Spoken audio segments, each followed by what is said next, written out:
Imagine a ball of clay that you just purchased.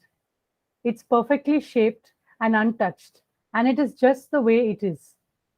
But when you decide to punch it, or squeeze it, or break it into parts, or you give it a form in the shape of an animal or another object, that is specifically your choice. So it is safe to say that the world is in the way it is because of you and the choices you make or fail to make. So if you're not happy with the end result of the external object, that is your internal state of mind. Welcome to Unlearn Living and welcome to Universe. I'm here with the founder of Unlearn Living, Mr. Kuldeep Kalawar, and he explains concepts of Vedanta and shows us how it is relevant and applicable to this world of chaos.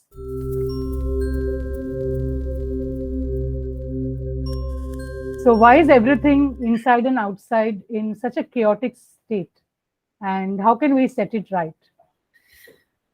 Well, there are two worlds he's talking in this one statement. There are two worlds you're talking about. You said the inside and the outside. So we have two specific worlds which we'll talk about. We'll talk about the inside first and then we'll talk about the outside. Inside is our personal world. It's something which is within us. Nobody else can see it. But as far as I'm personally concerned, I can see my world. Every day I'm seeing my world, I'm interacting with my world, and it is my world. So the Shastras say that your world is your creation. Everything in your world is what you have created. So, and you have the full freedom. If you don't like something, you want to change something, you have the freedom to change it. Secondly, if it is your world, nobody else can do it except you. So what is this in our world? How is it I have created it? Let's go into a little bit of detail. I'll give you an example. Let's say you decided which flat to stay in. Either you bought it out of your own choice, or you decided you wanted to rent it out. You wanted to stay in a rental place because you didn't have it. But then the fact is, you selected where you want to stay. Inside your house, everything that is there, whether it's your interiors, whether it's the decor, whether it's the wall fittings, whether it's the kitchen arrangement, whether it is living room arrangement, the type of furniture you want for each room, you have selected each and every bit of everything that is there in your house. Now, if there is some problem in your house, you don't like something, who can change it? You and only you.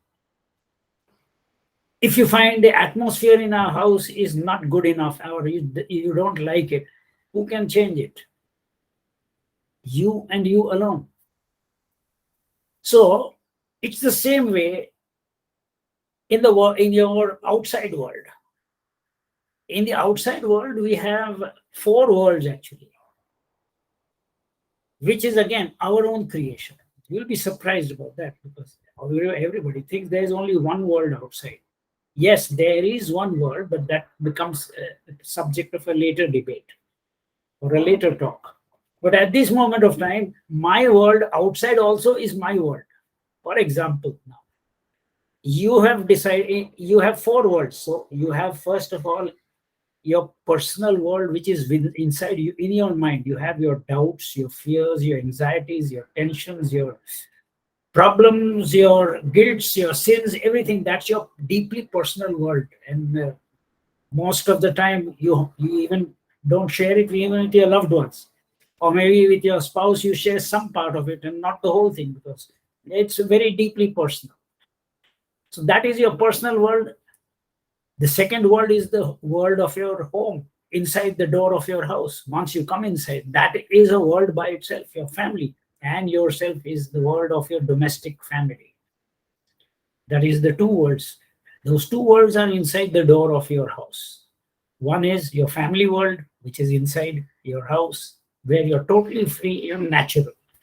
The other one, the first one, is your deeply personal world, some of which you may share, some of which you may not share. So there's your personal world and your domestic world.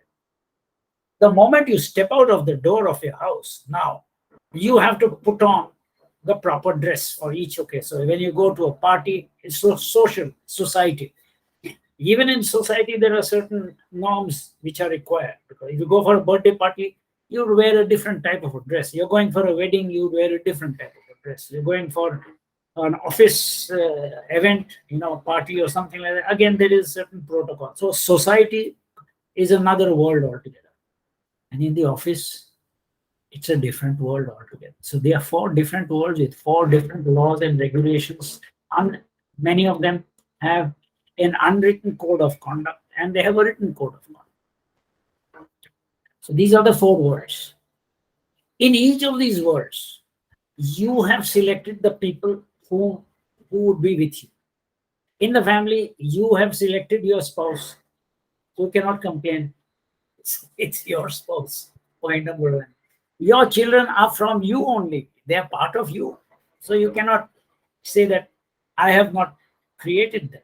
I have given birth to them. They are my children. So inside the house, it's your creation again, whether it's your home or whether it's your family life. In society, it is you who decided with whom you will be friends and whom you will not take as a friend, with whom you will be close and others with whom you will be okay, on just a hello term. So in society also, you have decided who will be your friends and with whom you will confide, etc. In the office, you may have 100, 200 people, employees are there with you, but out of them, only 5 or 10 with whom you are close enough. And the rest are colleagues. You meet them during working hours and with them you are comfortable. So you have decided, even in the office, who are going to be your group of people with whom you interact. Of course, then there is the organization where you're bound by certain rules. You have a boss, etc. So in each of the worlds, it is you who have set up the whole show. Your friends, your contacts, etc., etc. Everything is determined by you. Now, in this case, they say, my world. Now, let's start with my world, where I said we start with my world. In my world is real to me. My family life, my family world is real to me. But in my own family, my spouse has her own world. My children have their own world. They have their own social circle. They have their own friends with whom they interact. So we have each of us have a world, but certain areas are overlapping where we are together and we believe in certain values. We have certain moral codes of conduct, etc. Again, it is ours. Everything is our creation. You cannot, if anything goes wrong, you cannot blame anybody else. You have to take responsibility yourself. In the outside world also, it's the same situation. The most interesting part is nobody can see your internal world nor your external world. Anybody outside cannot see your mind.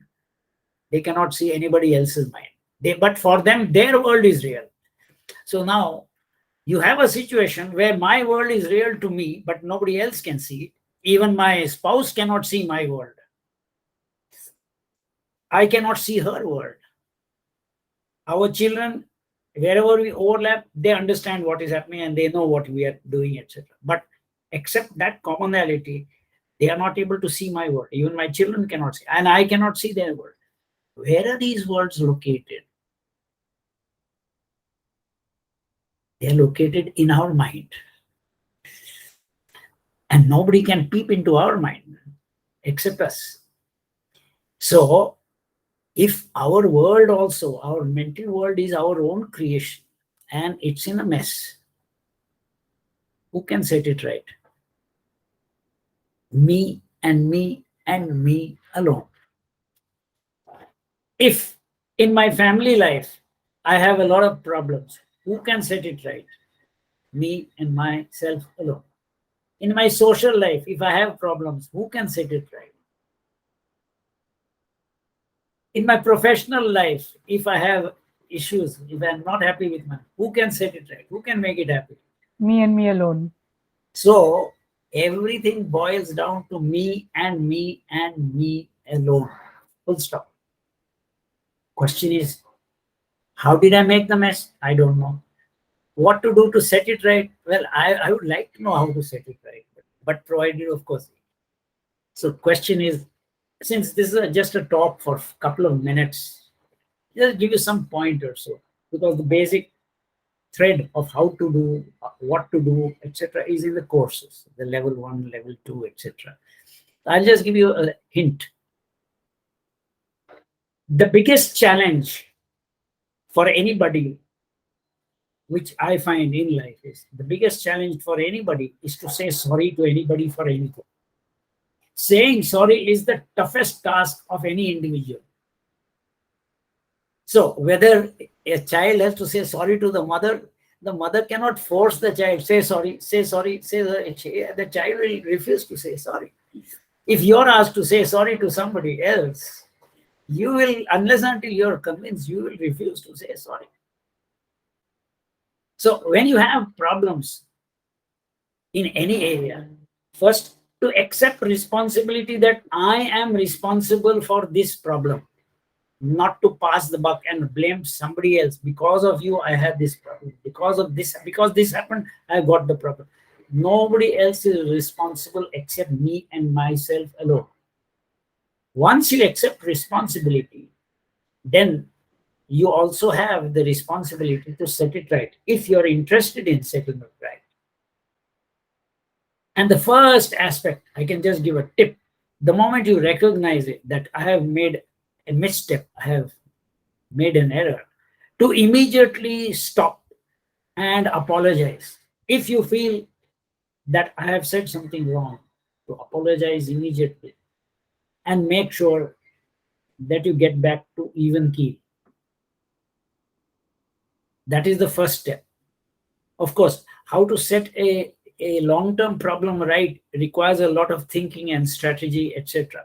So here, the first step, I will repeat, is to accept responsibility. The second step, to immediately, if not immediately, at least after a meeting, I will give you some examples a little later so you can understand what I'm trying to say. So immediately make sure that the whole thing is set back on its foundation and not goes off the track. Let's give some examples. In the heat of a scolding, the father told the girl, "Get out of the house and don't come back again." And the girl was very hurt because she was the only daughter, and for her, her parents were God. Now, when the God says, "Leave my house and get out," you can imagine what sort of situation was going on through that child's mind. She was very, very deeply hurt. After finishing the argument, after finishing the scolding, the parent realized, the father realized, fortunately he realized, she didn't utter a word, but she was very deeply hurt.